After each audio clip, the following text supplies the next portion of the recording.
Del libro de San Lucas, capítulo 15, versículo 14. Dice la palabra de Dios: cuando hubo gastado todo, sobrevino un hambre extrema en aquel país y comenzó a pasar necesidad. Palabra del Señor. Este es un corto versículo del hijo pródigo. Todos conocemos la palabra del hijo pródigo.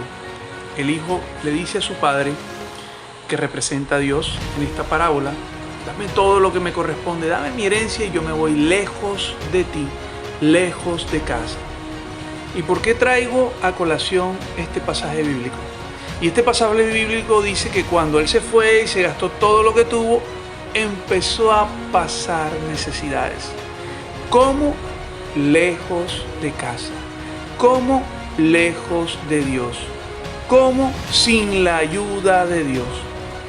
Por eso lo traigo a colación, porque quiero matizar un poco sobre lo que decía ayer con respecto al testimonio que me sucedió con mi hija en el parque, aconteciendo lo de estas niñas que estaban en una gradería y por haber consumido alcohol de una manera desmedida, desbordada y sin control,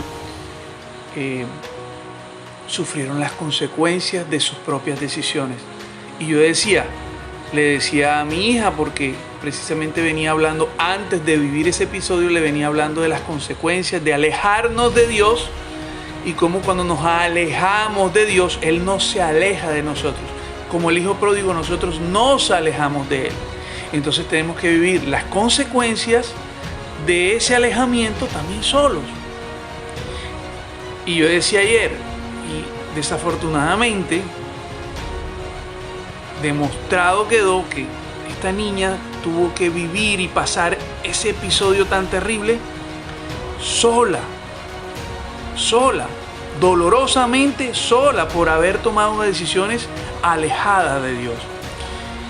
Pero en su infinita misericordia, Dios se valió de nosotros, de sus amigos, sus compañeros de colegio y de mí y de mi hija para auxiliarla por misericordia.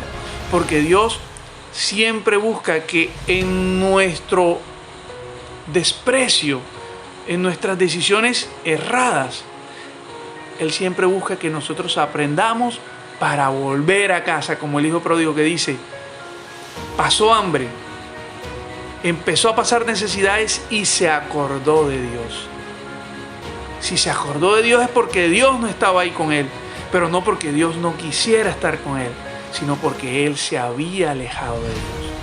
Lo mismo pasa con nuestras decisiones erradas, con nuestras decisiones equivocadas. Dios no está allí no porque no quiera, sí está, porque Dios está en todo. Por eso quería matizar. Y Dios está en todo y ve todo, que hasta aquel que se ha alejado de Él lo está viendo. Y manda ángeles, o manda a personas, manda instrumentos, porque Él ama desbordadamente a todos sus hijos. Entonces, de una forma, Dios no está porque nos alejamos, pero de otra Él está porque te quiere recuperar. Y ese era el mensaje que quería transmitirte el día de hoy. Dios no está porque te alejaste y tienes que sufrir las consecuencias sin ese auxilio de Dios para que aprendas. Pero también manda personas, manda instrumentos o manda a ángeles en el camino para que tú sientas y sepas que Él está pendiente de ti antes de que venga una decisión tan fatal que ya no tengas forma de su asistencia o de su ayuda. Chao, que Dios te bendiga. Quería matizar sobre eso. Un abrazo para todos.